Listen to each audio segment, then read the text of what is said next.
Аскери баспана бағдарламасына қатысуға қалай өтінім беруге болады?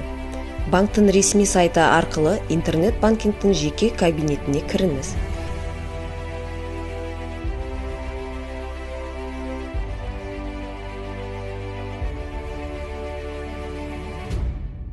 Экранның сол жағында орналасқан арнайы шот қойындысын ашыңыз. Әрі қарай Аскери баспана бағдарламасына қатысуға өтініш беру үшін пайда болған пернені басыңыз. Содан кейін қалқымалы терезедегі сілтемеге өтіп, Аскери баспана бағдарламасының шарттарымен танысып, бастапқы бетке оралып, әрі қарай пернесін басыңыз.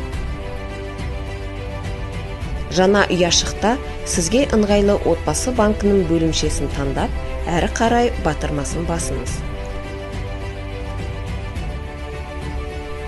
Аскери баспана бағдарламасының шарттарымен танысқаныңызды растайтын электрондық өтінішті толтырыңыз. Ол үшін пайда болған терезеде құс белгіні қойып, әрі қарай батырмасын басыңыз. Бағдарламаға қатысуды растау үшін мобильді номеріңізге коды бар SMS жіберіледі. Келген кодты ұяшыққа енгізіп, әрі қарай батырмасын басып, келесі қадамға өтіңіз. Пайда болған терезеде электрондық өтінішпен танысыңыз және әрі қарай батырмасының көмегімен өтінім беруді аяқтаңыз. Егер бәрі ойдағыдай болса, несие рәсімдеу үшін сізге белгіленген мерзімі көрсетілген банк бөлімшесіне шақыру хабарламасы келеді. Несие рәсімдеу үшін сізге 60 күн ішінде отбасы банк бөлімшесіне келу қажет. Банкке келер алдында банк сайты арқылы бөлімшеге онлайн кезекке жазылыңыз.